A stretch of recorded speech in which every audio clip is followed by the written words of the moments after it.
from Music for All and presented by Yamaha. It's Mind the Gap, a practical web series for young and future music educators. Tonight on the program, former coordinator of visual and performing arts for Metro Nashville Public Schools in Nashville, Tennessee, Nola Jones. Director of bands at Ronald Reagan High School in San Antonio, Texas, Dan Morrison. Tonight's conversation moderated by David Starnes.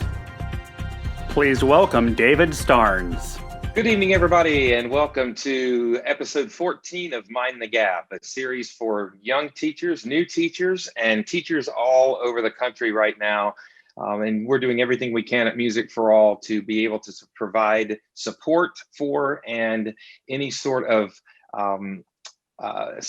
additional help that we can offer you, whether it be through curriculum or mind, body, and spirit, which is tonight's episode, to help you through this crazy time that we're dealing with.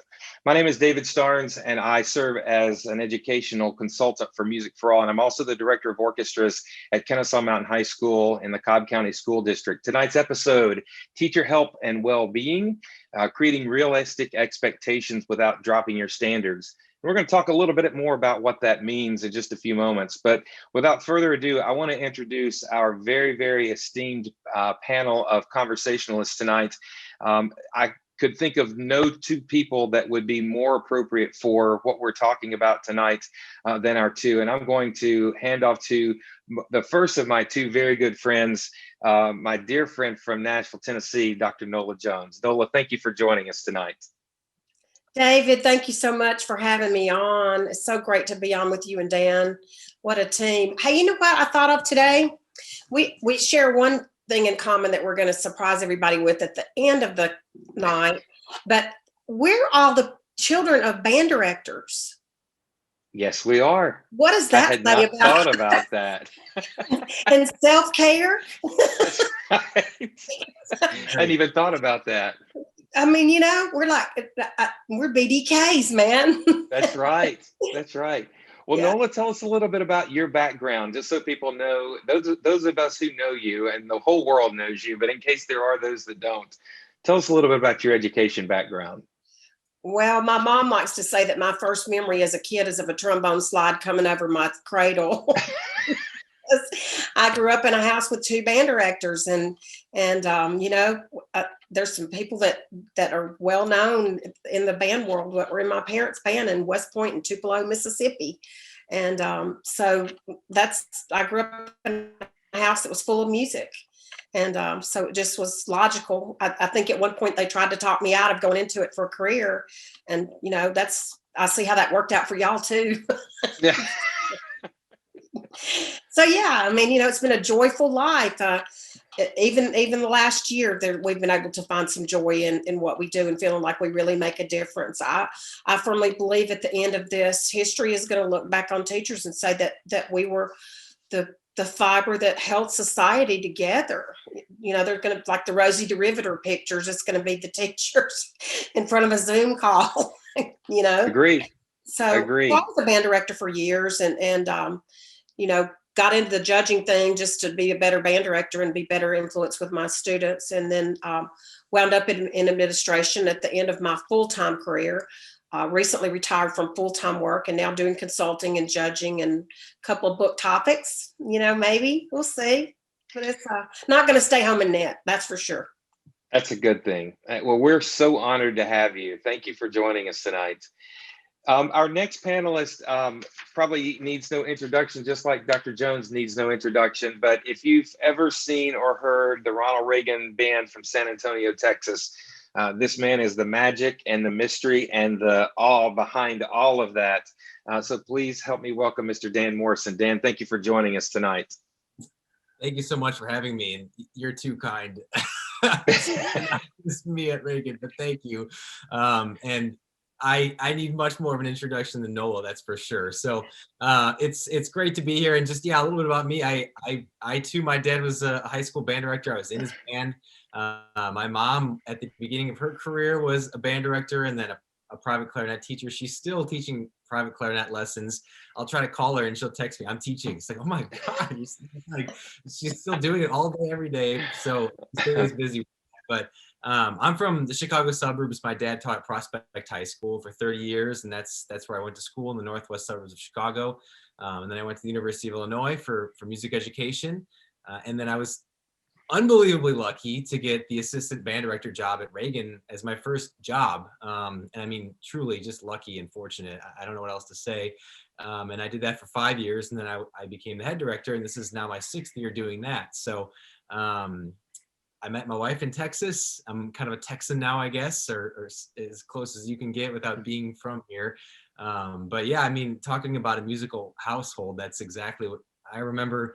I would try to fall asleep at 10, 11 at night, and my sister was belting out arias at the piano, and I thought that was normal growing up.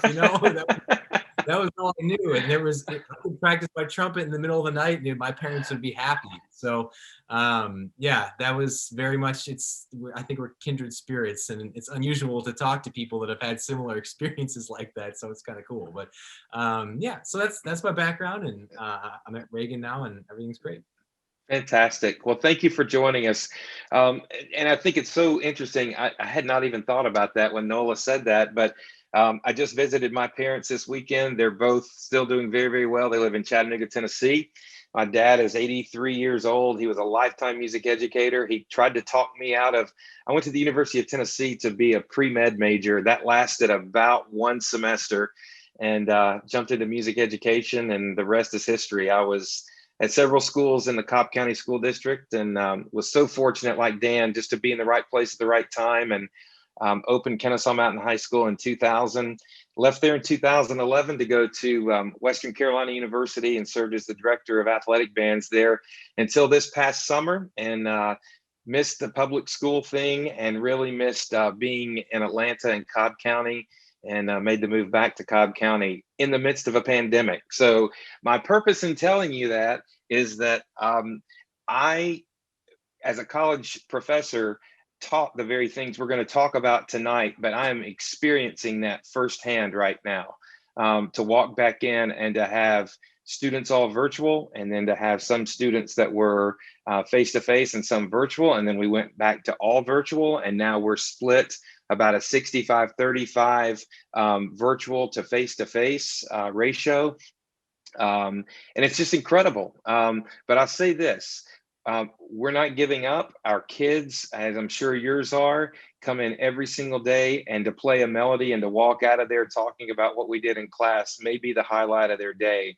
And so tonight is going to be the essence of a Dr. Tim and Dr. Phil moment. We want you to leave here tonight knowing that tomorrow is going to happen, and tomorrow is going to be okay. And even giving you some real life touch points that what Dan's doing and what Nola has seen in schools all over the country, and what I'm doing with my kids is going to feel very similar to what I'm sure you're experiencing. So we're all in this together. This topic came from several teachers saying, we need help. We need to feel like it's going to be okay. When I walk across the hall to my colleagues, Michael Huebner and Corey Futrell, who do the band at Kennesaw Mountain now, we have this conversation just about every other day about all as veteran teachers, we feel like we're not effective. We don't know from day to day who's going to be in our classroom. We don't know from day to day what we're going to be able to do, or what the instrumentation is going to be if a kid's been quarantined, or if a kid's been diagnosed and they go home for 2 weeks and all of a sudden your whole world has changed. So we're in this together, everybody. And we want you to feel very welcome tonight. And if there's anything we can do, you put that question in the chat, and we'll get to that as we move through the broadcast tonight. But thank you for being here with us tonight. The first part of our conversation really deals with something that a lot of us are fighting on the inside, and it's the impact of the pandemic on our curriculum and our instruction. How we deal with maintaining our standards, knowing that our expectations can't be what they've been in the past, but at the same time, we don't want to go 2 years down the road and look back on this and say, wow, if I had just done more of this, maybe I could have maintained my program, or maybe I would have a program. I just spoke to Kentucky Music Educators Association's virtual conference on Thursday night, and it was all about this, about let's not plan for tomorrow. Let's plan for 2 and 3 years down the road to make sure we still have programs. And this needs to be about fulfillment for the students, and it needs to be about creating a culture that kids feel that social is way more important maybe than the curriculum right now. So I'm going to throw this out to our panelists tonight. Nola, why should a young teacher or a new teacher or even a veteran teacher, why do you feel like they should revisit their philosophy of teaching now more than ever? What are your thoughts on that? Well, was it Woodrow Wilson who said comparison is the thief of joy? And I'm not sure that right now is the time to compare what we've done in our whole careers to what we think ought to be going in our classrooms right now. And it's a real opportunity instead to revisit the why we do what we do. And rather than compare to what we expect things to be, take an opportunity to reimagine what it could be.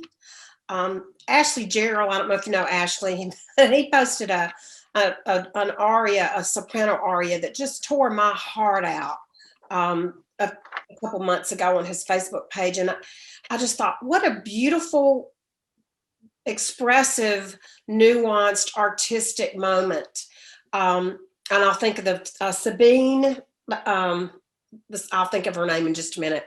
I'll try to come back and give you that. But anyway, the point is, that's something I would have played for my students in my classroom as an example of nuanced artistry, detail, beauty, aesthetic, and I never would have gotten around to it. Just, there would have always been something more important. And so now maybe it's an opportunity to do those things that we never got around to. You know, that's a great point. And we had that conversation on a podcast 2 or 3 back about and Julie Giroux was with us that evening, and we talked about composition, we talked about music history, we talked about theory, we talked about the things that we always say we're going to teach that are the standards, but we just never quite, quote, get to them. And this is a great opportunity to be able to do that, and the dividends that might pay a year down the road, 2 years down the road. I'm dealing with it right now by orchestra. We did a whole thing on every single classical, romantic, Baroque, and Renaissance period. At the very beginning, we're playing a piece by Vivaldi now. And now all of a sudden it has a lot more meaning because they know that Vivaldi wrote virtuosic violin stuff. And my violin's hands are bleeding right now because they understand firsthand, like, this guy really wrote like that. We studied that. Now we're playing his music. So I think those kinds of things are very, very powerful. As far as Dan, you're so big with all of your mission stuff that you're doing right now online and all of your face-to-face presentations, but you're so big on giving back as a teacher. And I've heard you speak. You spoke to the Cobb County District about the power of the word give and what a teacher can offer students right now. What are you doing as far as things at Reagan and a program that's so powerful and well known as the Reagan program? They're just kids, aren't they? I mean, yeah, absolutely. I promise you that they're just kids. Yeah. So, you know, what we're doing at Reagan, we all shifted our mindset a great, massive amount, all the way back to March when we went virtual for the first time. We immediately, I feel like we did a pretty good job of immediately recognizing, like, if we try to have the same expectations and standards and rigor and all these things that, yes, are important, but if we try to keep that exactly the same, we're going to go crazy, but it's going to make impossible standards for students to meet that are going to make them not want to be in band potentially. And so what you were saying earlier was so crucially important about, like, we should be thinking about now and giving meaningful experiences now for the now, but also for the future and for 2-3 years and even beyond that, because you start thinking about, as a high school director, you start thinking about your middle schools and the experience they are or are not having, and suddenly you're thinking, this is going to affect my program in 7 years. You have to think about your future self, and your future program, and so that was a huge priority for us. And like, for example, we had a football season. I mean, it's Texas, so they played all their games and the playoffs and all the stuff, and the band was there. And at first it was a smaller band, and then we took more, and it was going along with guidelines, and but regardless, there wasn't a cut and dry way that we were supposed to approach marching band. We could go anywhere from, like, you barely have to do anything to you can do everything, or somewhere in between. And for us, it was like, well, I don't know if we should try and do the same scale thing that we would normally do, because I think it's a little unreasonable, and you don't know who's going to be there, and that puts a lot of undue pressure on a lot of people. But also, those kids love marching band, and if we're playing football, we're going to do all this stuff. Let's do something. And so instead of having the highest of high pressure put on ourselves and designers and students, we just created something that we called it iconic. And we just basically took some of the cool moments from years past of Reagan, like the plume trick and all that stuff from the early 2000s, and stuff kids have seen and looked at and thought was so cool. And they got to do it, and we pasted together some things, and Aaron Guidry wove it all and made it work. And, it wouldn't have been the most competitive thing in the world, but it was something for kids to do. And we did it in the safest way possible. We had face coverings with little flaps, and every kid had a bell cover, and the poor flutes had to wear like these welder's shield plastic face covering things. But I think it really meant a lot to the students. And it was, eventually it was mostly, let's show up, let's go and do some stuff, let's learn some drill, let's play music together. That's really what it's all about, playing music together. But you got to, at this certain points, talk a little bit more about quality and things that we normally do, but it was maybe not quite the same intensity of all that. And I was really proud of how it all turned out. I mean, kids showed up and they loved it. It was the one thing they had to look forward to, because they could actually be around people and be safe, because we were so crazy about monitoring all of the guidelines and the 6 feet and the mask all the time. And we had hand sanitizing stations everywhere, and so I guess the long story short of that is, I think right now, what I just said might be impossible for a lot of people because of the situation you're in and the guidelines your district has or your state has, and I totally get that. But the point isn't that you should do exactly that. The point is, what kinds of things can you do for your students that have nothing to do with competitions? There's no competition. Well, I guess there was UIL. We didn't go to UIL. We chose not to, because we didn't feel like that needed to be the focus this year. We just wanted to give something for students to do where there wasn't pressure, because who knows what kind of pressure they're already feeling at home that we have no idea about, and things they're dealing with. And, it's tough on kids. So come here, have fun, make music, stay in band, love band. I mean, that was really at the bottom of all of it. That was what our goal was. How are we going to make these kids continue to love band without so many parts of band that they love not being there? And so finding ways to provide that, and that's just one example. But when I talk to other groups, and I can't remember if I said this to the Cobb County people or not, but I think that there's a great opportunity in what we have going on right now, to find things that, it's like Nola was just saying about, you would never feel like you actually had the time to show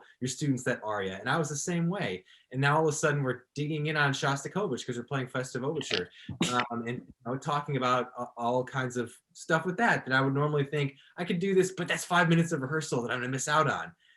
And those moments are so special for students, and you don't realize it. So I guess the point I'm trying to get at is, I think we're gonna find things out of this whole mess that are actually good for the future, that we never would have had to even begin to think about if we weren't put in this situation. It's necessity is the mother of invention. We're going to take things away from what's going on right now that we're going to keep using years in the future. So I guess my big point of this would be, don't just coast through this and wait for it to be over. Because number one, you're going to lose your band. No one's going to be in it anymore. And number two, you're going to miss an opportunity of almost forced creativity to become a better teacher. So that was a very long-winded answer, but hopefully I touched on what the question was. We could end right now because that that's everything. I mean, that's why we're here. That was incredible. You know, I did a podcast my last couple of months last semester at the university, and I had Brian Balmages on, and Brian said something to me and that I tell my students all the time, and I think it kind of hits on what Dan just said. He said there'll be two kinds of people that emerge from the pandemic. One that somehow found a way not to do anything and they got worse at what they were doing. And then there's another person that reinvented themselves in the face of challenge, in the face of adversity, and came out a better version of themselves. And I will go to my grave remembering that. And I've told Brian that 2 or 3 times, even since last March, because, and I tell my students that don't use this as an opportunity to coast. Use this as an opportunity to reinvent yourself. And when you come out on the other side, you can tell your grandkids, yes, I lived during the pandemic. It'll be the equivalent of my grandparents that lived through the polio years, but we came out of this and we emerged and we were a better version of ourselves. You know, the other thing I'll say, and then I'm going to ask Nola a question, which I think is real important to know, that we teach those characteristics in music education that will get a child through this, that will get us through this. Team building, leadership, perseverance, hope, all the things that we teach in music education, those are the things that are going to get us through this. So the stuff that you're doing every single day, if you need to know what it is, look at yourself in the mirror, write down the things that you believe from your philosophy of education when you wrote that philosophy as a freshman and undergraduate. And those are the things that you're teaching every day. You live by those every day, and your kids will come out of this a better version of themselves. You know, one of the things that, it's about 3:11 a.m. and I don't know why that number happens, but it happens to me at 3:11 a.m. I wake up wide awake and I start worrying about, am I doing the right things for my kids? Am I doing the right things for me? Are we getting better? Could I do things better? And can I recreate how we're doing things? So Nola, I want to ask you, because you're in a lot of band rooms, you see it in a lot of orchestra rooms, you see a lot of teachers, but during this time, how does a teacher who hasn't really found him or herself yet from a standard of experience and creating that toolbox, how do they know if they're defining the expectations for their students and they're defining the expectations for them, other than just saying, I'm not doing a very good job right now? None of us are doing a very good job right now. So how do we make them feel better about what they're doing, and how can they check and balance that?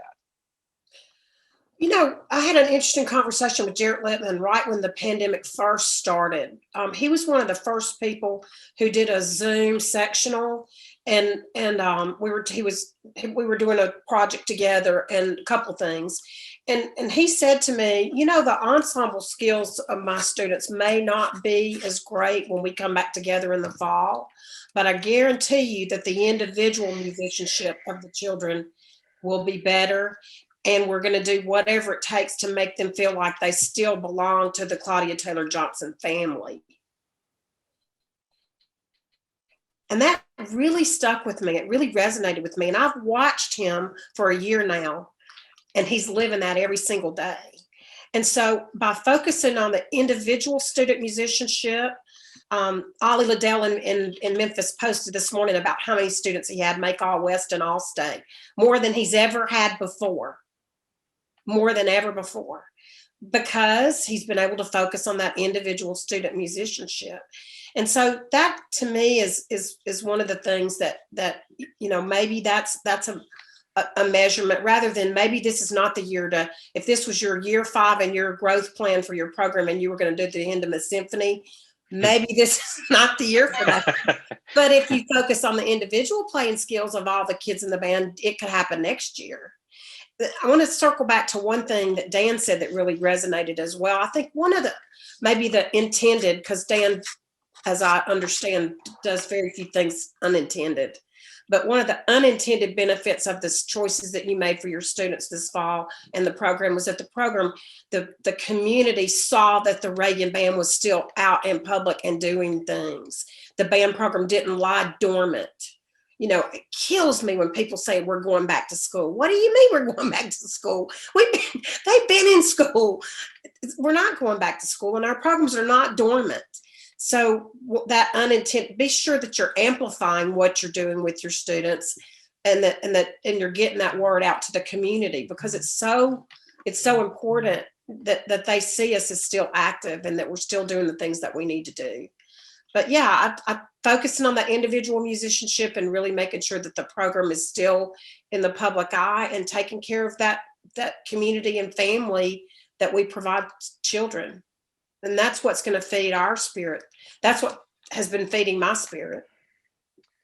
That's so well put too. And somebody said the same thing to me not too long ago, that it's okay if we've been operating in a gallon jug. This is the Tennessee boy in me coming out. Careful, Nola. This is the gallon jug mentality. Like, if it's a full milk gallon jug, it's going to be the same version of what's in that jug. Even if you go to a quart size or a pint size, offer them you, whether that is your program or your strategies or your approach or your expectations. Offer them you. It doesn't have to be on the grand scale, but they still need to feel like there's still expectation. Kids want structure right now more than ever before. And this is kind of a good bridge to talk about what we're getting ready to chat about as far as the social and emotional learning strategies. If you haven't seen Scott Edgar's podcast with Music for All, please look those up. Because he does a complete running thing on social and emotional. He's done some with Fran Kick. They're phenomenal. But I think it's real important for us to not only take care of ourselves, but for the kids to see us maybe in a light that they never, ever would have seen us. If you remember when you were a kid and you'd run into your teacher in the grocery store, you'd run the other way because you didn't dare want to see him in the grocery store. That's the feeling we need to let kids in, and kids need to feel like they can go there in our classroom now. More than ever before. We're more than the choir teacher. We're more than the band director. We're more than the orchestra teacher. We're a familiar face, and we're something that makes them feel good every time they walk in that room. So, Dan, maybe we talk a little bit about, are you doing anything strategically with your kids to check on their personal and emotional and creative growth? You mentioned you don't know what's all happening at home sometimes, but are you guys having conversations like that? Are they seeing not Mr. Morrison, but maybe Dan? Yeah, I mean, I always, as a young teacher, kind of had a very clear line between me and student, just sort of out of self-preservation and professionalism. But as I've been at Reagan longer and been the head director longer, especially, I've let that down a little bit in appropriate ways, but in order to make more meaningful connections with students. So I think I personally was already kind of trending more in that direction. But I think, during the pandemic, it's so hard. It's bizarre because you have the people that are there in person, but you almost feel less connected to them than you do to the people on the computer screens. Because when you're in person, you can't get near anybody. Everyone has a mask on. It's like a very interesting dynamic. And then when you're on the screen, you can be a little more animated. You feel like you're in somebody's living room, you see their full face. So that's a totally unintended thing that I would never have guessed. But to answer your question, yeah, I mean, I try to make sure that, like, we do these attendance questions every day as part of keeping track of what's going on, I guess, supposedly. We do them. But I'll often ask things that are personal, like, how are you doing? We just had this crazy week of winter weather. I was saying before we got on here, it was -9 degrees last week, and today it was 80. So it was crazy. But I mean, we were without power. Most kids didn't have power. Some kids still don't have water, And so yesterday when we came back, the attendance question was asking about that and just making sure kids were okay, because no one necessarily is even asking them if they're okay right now. They have their parents and their stuff at home, but you know how that is with teenagers. It's not quite the same as somebody else who's not your parent checking on you. And I think even just that goes such a long way. So I'm consistently doing that through those attendance questions, and even just like asking silly things like, what are you watching right now? Like, how are things going at home? Are your siblings driving you crazy? Just trying to show them that I care more about, I care about them as people, not just come here and make sure you play the band music right, you know? And I think hopefully that shows up in rehearsal too. You know, we'll take time to just sit there and talk about what's going on and how weird things are, and, you know, kind of just discuss a little bit. So I don't know if I have any like cut and dry, hard and fast tactics other than just the couple things I just mentioned, but just trying to make sure that students understand that you are more than just a teacher, especially in our profession. I mean, we see them more than their parents often, not right now. I'm sure their parents wish they were seeing them less at the moment, but typically we're the people that are spending like the most time with them. And so them feeling comfortable and having somebody to go to, I think is really important, especially right now.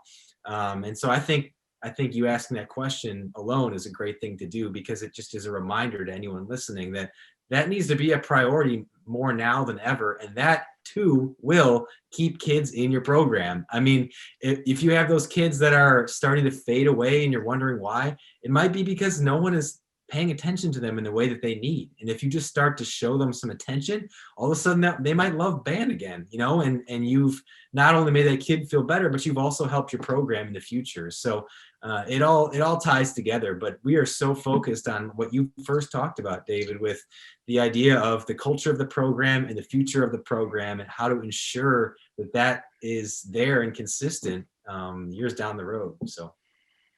Yeah, and I'm going to use the word ownership, because I've got a leadership team in my orchestra program, and we talked about last week, how are we going to reach out to middle school kids that we don't even get to see? We can't bring them to our school. We can't go there. I can't walk into a middle school. The middle school teacher can't come into my program.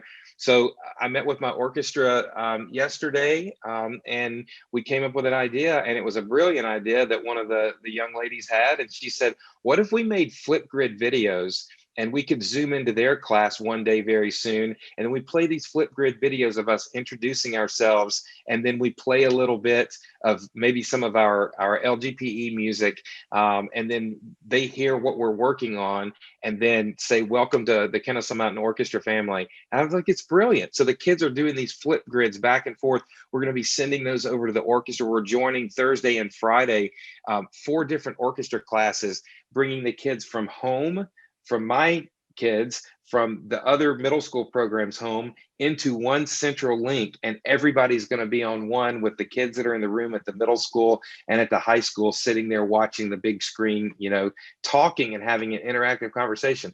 I said it might be 15 or 20 minutes. I don't think we'll get out of the door in 45 minutes, because I think kids are starved for normalcy, but at the same time, how can we make sure that we're assuring the next 2 to 3 years of this program?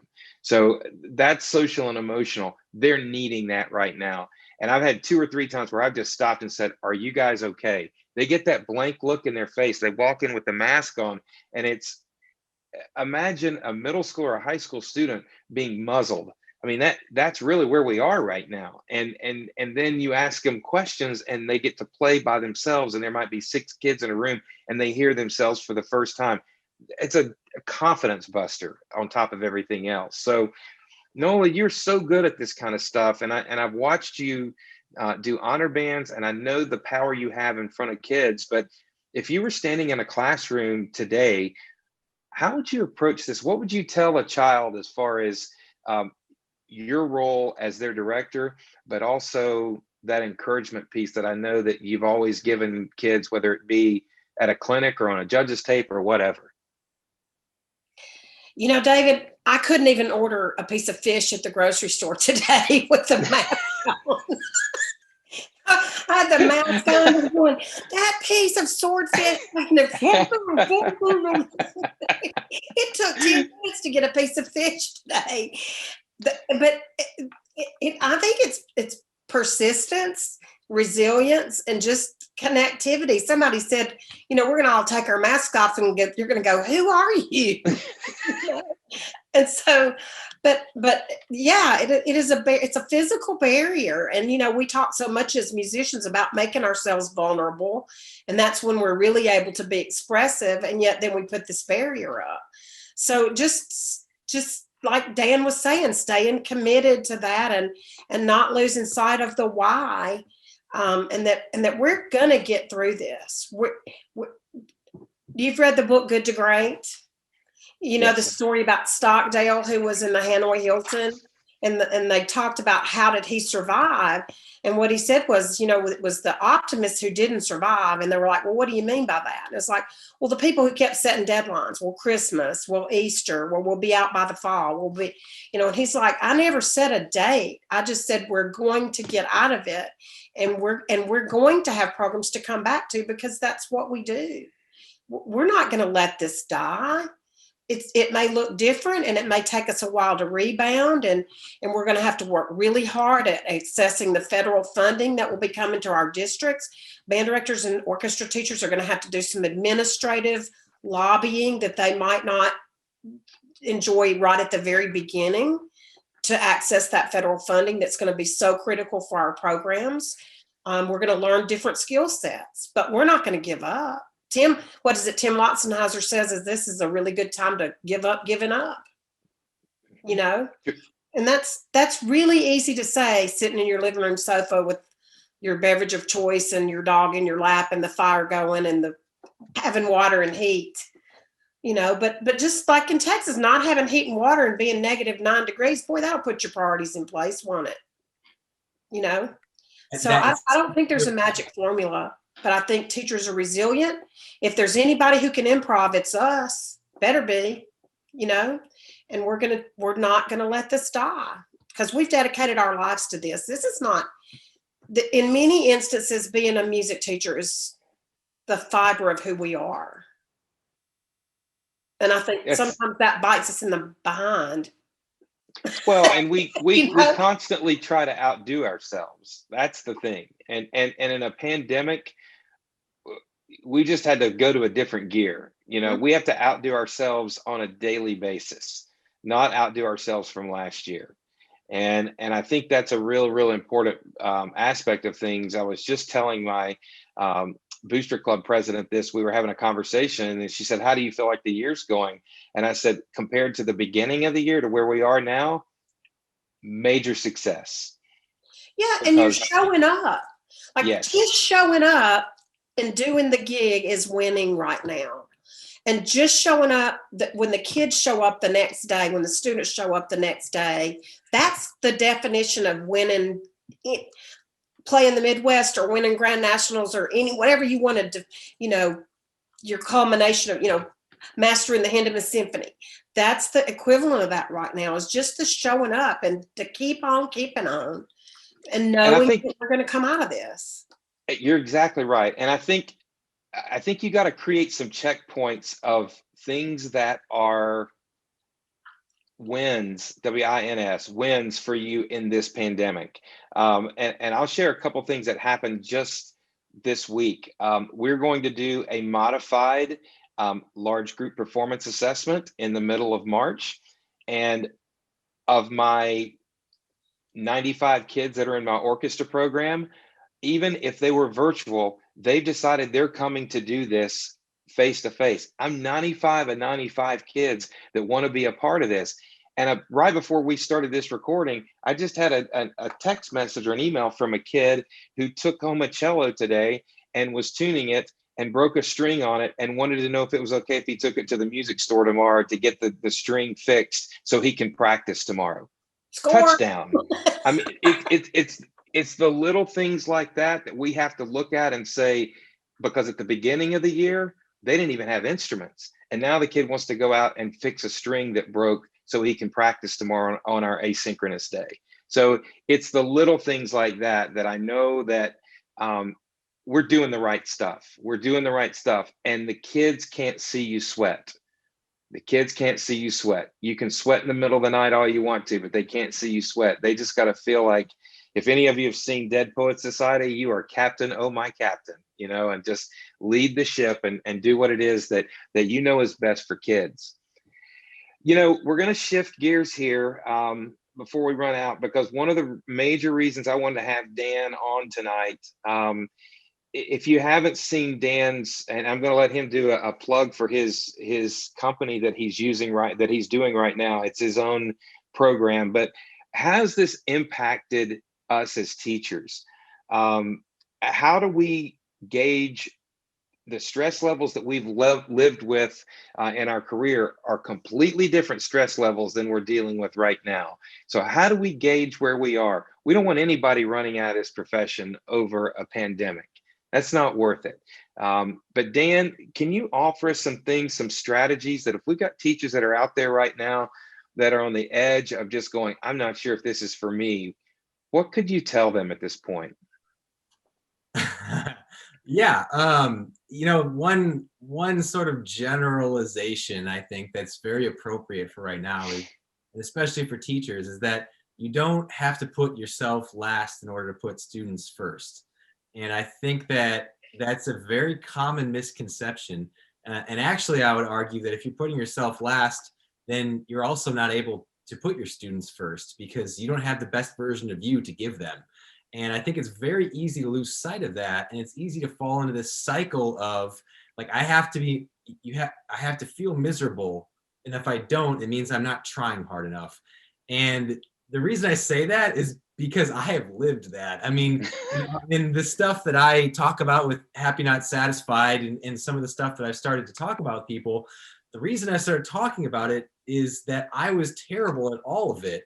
And I gradually got better at it, and to the point where I finally look back and realized I had made a pretty significant change with some of this mindset stuff. And this was before the pandemic. It was just the timing was worked out with how appropriate the things I was talking about were with what was going on. But I only say that because I think it's easy to think, well, look at this guy, he's so positive and he eats healthy and what. Like I didn't used to be that way at all. I was solely stressed about my job to the point where I felt like if I wasn't stressing about the band, somehow the band was going to get worse, was going to do worse, was going to do worse at a competition or not be as good anymore because somehow something fell through the cracks because I wasn't stressing about it every second of the day. And I truly felt that. And even though I knew that was irrational, I still felt that way. And it kind of relates to a point. My sister actually told me this. She had like a fear of flying, and she would say that she felt like her stress was keeping the plane in the air.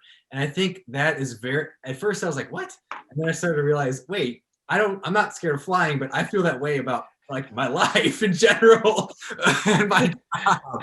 And I think that a lot of us who are very, driven and want to do well, you start to realize you feel that way. And it's not a pleasant way to live for yourself. But you also, I think the freeing thing and where you can start to trust in maybe trying something different is when you realize if I'm stressed all the time, there is no way that I'm being as positive or engaging or inspiring to students as I possibly could be, because there's just this like blanket over my soul.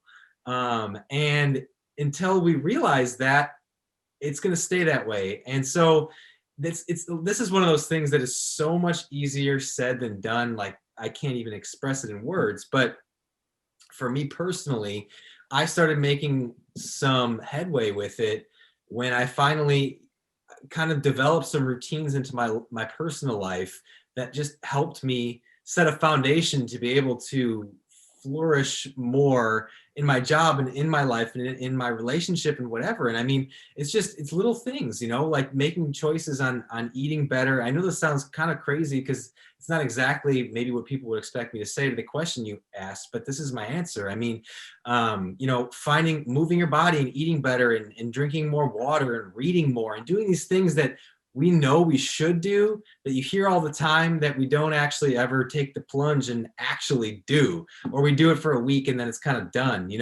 And to me, it relates to Twyla Tharp talks about how routines sort of create the foundation to be able to be creative. And I would say that doesn't just apply to creativity. I mean, while obviously what we do is highly creative in a lot of ways, I just think that defining routines and developing these routines and sticking to them, it just sets the foundation to function on a higher frequency and in a happier way, in a way that you can be more approachable and live your life more joyously. Because when you're doing that, other people can feel that and your students can feel that and they want to be around you. And suddenly you have a better culture because the leader of the program is someone that has a personality that they want to gravitate toward. And if you're the person who is the stress is keeping the plane in the air, then they're like, I don't want to talk to Mr. Morrison because I mean he seems like a really stressed out guy. Like, and I'm sure my students felt that way. And we're fortunate to still be able to function and do things. But since I've been able to figure this stuff out, I know that my relationships with students are better. I know the buy-in to the program is better. To me, it's the culture of positivity that leads to the culture of excellence. And are there ways to be good without having positivity? I mean, yeah, but that's usually where a lot of burnout happens, and there's a lot of turnover with kids in the program that they just churn through. And I just don't think that's the ideal situation. So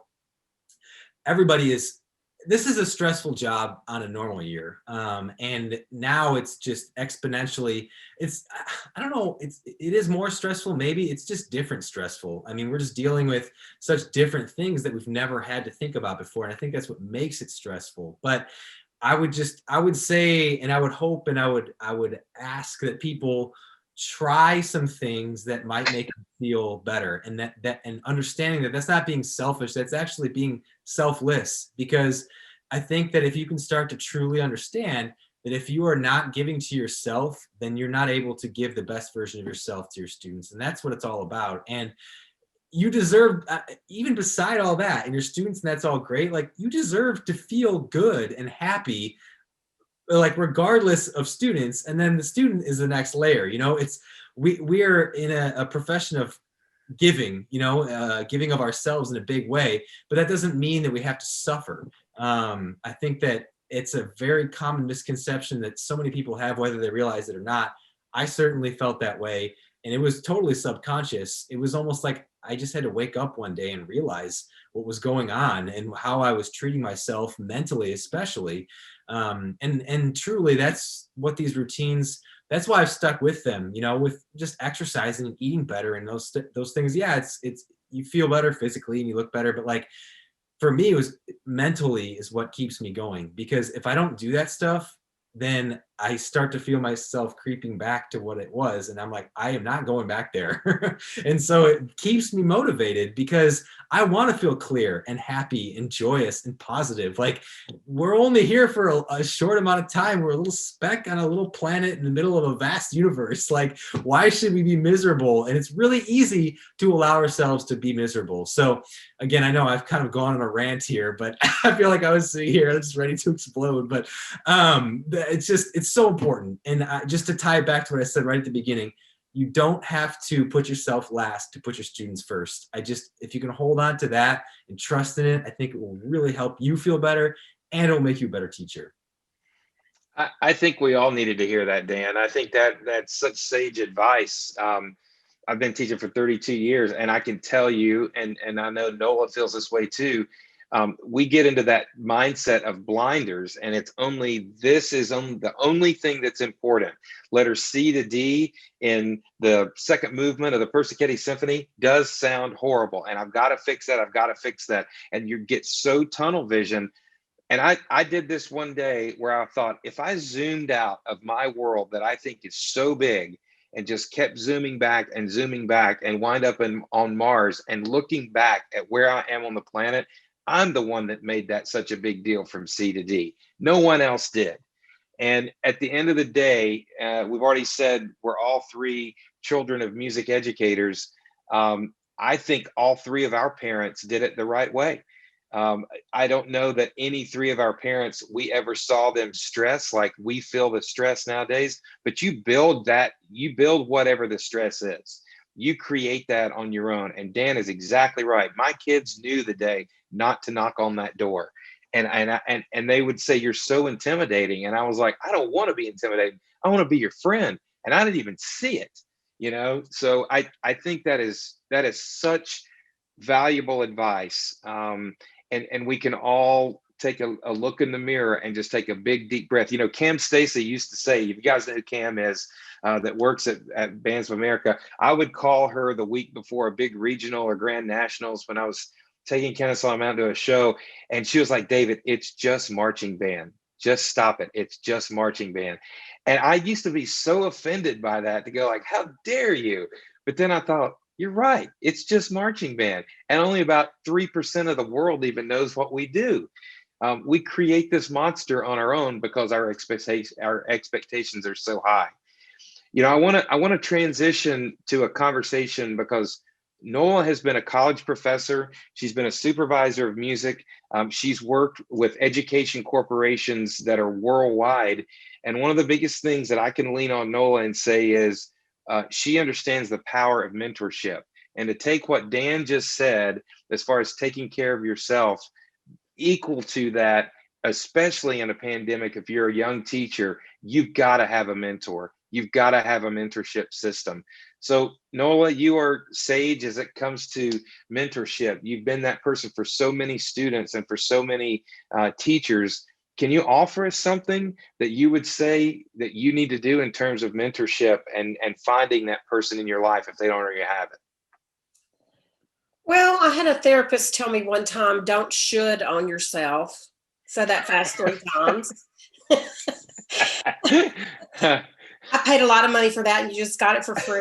But where mentors are concerned, it's just like everything else. I think it's painful at first to think about because you don't want to expose our flaws. We're so hard on ourselves. To ask for help is something that is a little bit intimidating. But if you can do that, it's kind of like dragging yourself out of bed and taking that run or going to see that therapist or whatever. You just feel better when it's over. And that mentorship thing is so important. I almost said it earlier, as a matter of fact. We have to lean on each other. We have to really lean into our profession. And the great news is we have a profession of givers, because every single person who's achieved any success at all was given that ability from someone else, and we pay it forward. And that was one of the things I learned from Mom and Dad. When I first started teaching, I was working on Prelude Siciliano and Rondo with my little band in McGee, Mississippi, and I couldn't get that second movement to have the lilt I wanted it to have. And Dad said, well, just call John Painter. He'll talk to you about it. I was like, what? And sure enough, I called him and he picked up the phone and spent 30 minutes talking me through the interpretation of that second. And I'll never forget, that was life-changing for me. The most successful, busiest people are also the most generous in our profession. And if you'll ask as a young teacher, I guarantee you, the only rule is you have to pay it forward at the end. Because someday you'll be that person. You'll be the Greg Bim, or you'll be the Myra Roden, or you'll be the David Starnes or the Dan Morrison. And so you just have to pay it forward. That you should do. Well, and I'll piggyback on that, Nola, because a lot of you probably know the name Gary Green. Gary was the director of bands at the University of Miami. He's director of bands emeritus, I believe now. But I was scared to death of the man. That his headshot sent chills down my spine, and I thought he's going to be the most difficult person to ever be around. And at the time, Gary Markham was our supervisor of music here in Cobb County, and he said, you need to call Gary Green and have him come in and work with your kids. And I was like, the mean man in the picture? There's no way. I can't do that. He's like Mozart to me. I mean, he looks just so stoic, and I can't do that. I will remember that weekend for the rest of my life. And Gary and I are dear friends now. When he came in and worked with my ensemble by just a phone call, he didn't know who I was, but he said, sure, man, I'd love to come to Atlanta. Is there good golf there? I said, there's great golf there. So he came and spent a weekend with us, but he stopped my Friday night rehearsal an hour early. And he goes, man, we're going to the restaurant right now. Grab your scores. And we went to this restaurant and sat down, and I thought, he's getting ready to chew me out because these kids weren't prepared enough to play this piece of music. We were doing The Fluttering Maple Leaves by Yoon Nagayo, and it had just come out. Somebody played it at Midwest the year before. And we stumped Gary Green, and he sat there with me at a restaurant until they closed the restaurant and ran us out of there going, man, what does he want here? Look at all these notes. What are we supposed to be looking at here? Look at all the black notes. What's the melody? And I thought, I've died and gone to heaven. I'm sitting here with an icon, and he's asking me, can we coordinate this conversation to figure out what this composer wanted? And from that point, I will never forget it. Every time I see Gary, that resonates with me. But he said to me, and I said to him at the end of that weekend, you've changed my mind about picking up the phone and calling the people, like Nola just said about John Painter. He goes, man, if I ever teach you anything, here it is. The bigger they are, the bigger they are. And I just went, Gary Green file on my phone, just so you know. He, turned me on to Mary Oliver, and there are all kinds of things like there are people like that. The bigger they are, the bigger they are. It's exciting. They are. The same thing with Eugene Corporon. I could pick up the phone right now and call Gene and just say, what do you think about that? He would return a phone call. Don't be afraid. And for those of you that are young teachers, if the composer is alive and you're playing them, call them. You can't call Bach and Beethoven, but you can call Brian Balmages. You can call Aaron Perrine. Pick up the phone. Yes, Richard Saucedo, pick up the phone, because they would love that. And you would love that. And then you go back to your kids. And now in Zoom land, you can go, we're going to Zoom the composer into our rehearsal. They'll do that now. They got nothing else to do. So use the resources. Like Dan and Nola just said, you may have a chance to reinvent what you do here more than ever. So I think it's very, very powerful. I'm going to go back to Dan and Nola to leave some parting thoughts and words of wisdom. And I'm just going to throw it out there. There are teachers sitting here right now hearing this. They're going to walk into a classroom tomorrow, or they're going to log on to another Zoom yet again to go back into virtual or hybrid land or whatever they're calling it. Give them words of advice so they know they can go to sleep tonight and look forward to getting up tomorrow morning and knocking it out of the park. Dan, what are your closing thoughts? No pressure. Something I know that I have thrown a few catchphrases out there, but I like them because they're easy to remember and can spur other thoughts. But something that I've been talking about since, again, March, when this all shut down and everything, with students and with parents, is that different doesn't mean worse. And I think it's so easy to immediately assume that everything about what we're doing in some way is worse because it is so different. And would we ask for a global pandemic? No, we absolutely would not. But it's here, and it's probably going to have effects on what we do longer than we would hope. And if we can just come to terms with that and realize, like I said earlier, necessity is the mother of invention, and there's ways to be creative and ways to do things really meaningfully, not just for this year, but for years in the future, because we were forced into, it's like forced creativity, where sometimes the best ideas come out. And it's like designing a marching band show. Sometimes you're painted into a corner and something weird happens and no one knows what the heck you're going to do next to make anything make sense. And suddenly you have the best moment of the show because you were forced into a situation. And we're all forced in this situation, and it is different, but it doesn't mean it's worse. It means, how can you be creative and talk to mentor? I mean, the mentor thing, I couldn't agree more with. I would be nowhere without mentors, first and foremost my dad, but people beyond that.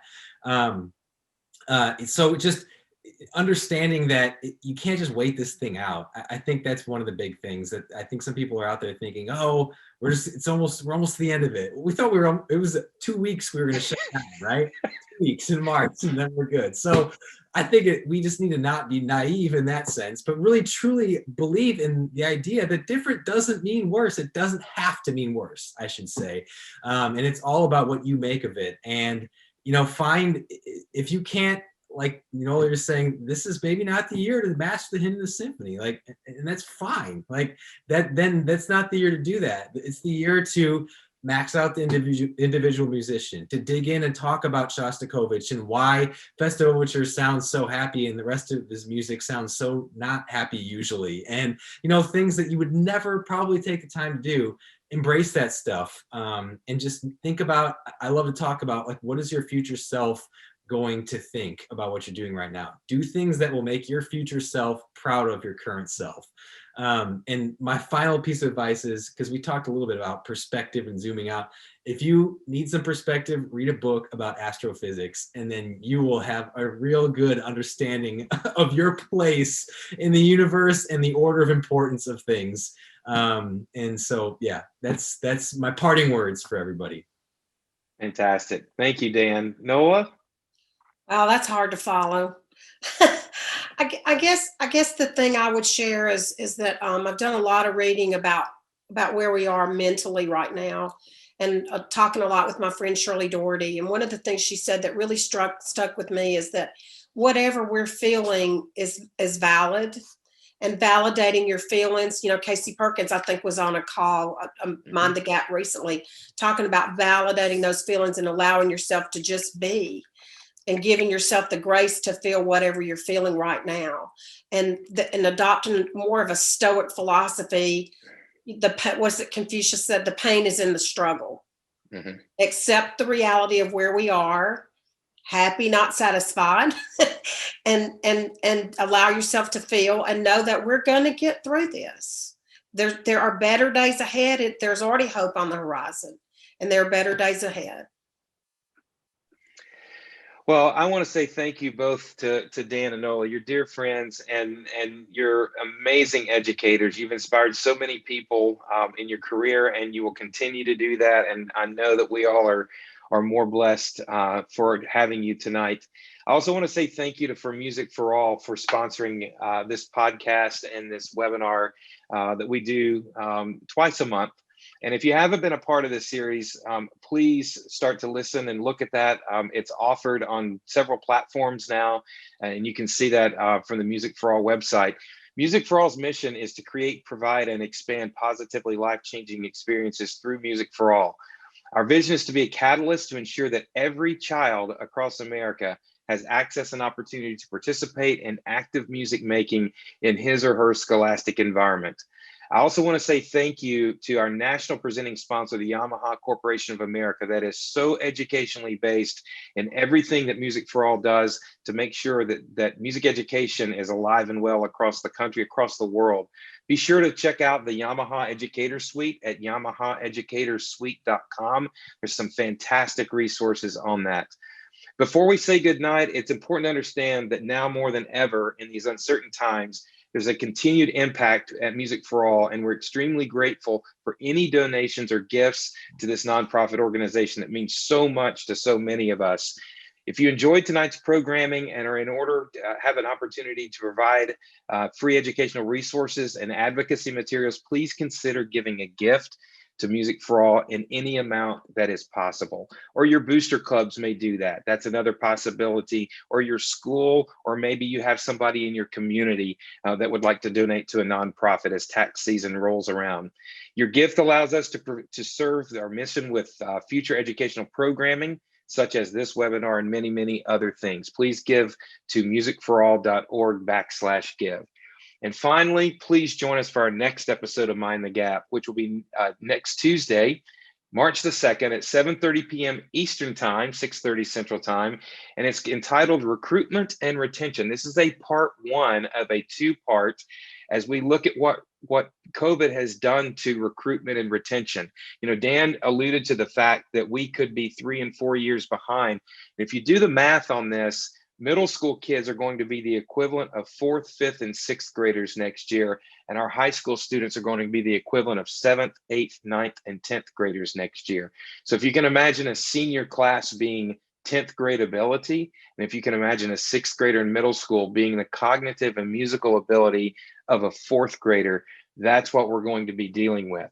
Join us for this particular podcast when we bring on Jacob Campus and Kevin Ford and Bo Sodders and Quintus Wrighton, 4 of the most influential, inspirational, and really educators that have taken programs from nothing to something in a very short amount of time. We've handpicked these people because we know they know how to do it. So I'm very much excited about that and hope you'll join my colleague, Susan Smith, who will be moderating that podcast. Until then, for Music for All, I'm David Starnes. We appreciate you being here tonight. We thank Dan Morrison. We thank Nola Jones. I want to say thank you to my colleagues, Haley and Maddie, that were the technical minds behind tonight's episode. They're both for Music for All, and we couldn't do this without them. Thanks, everybody. I'm David Starnes. Good night.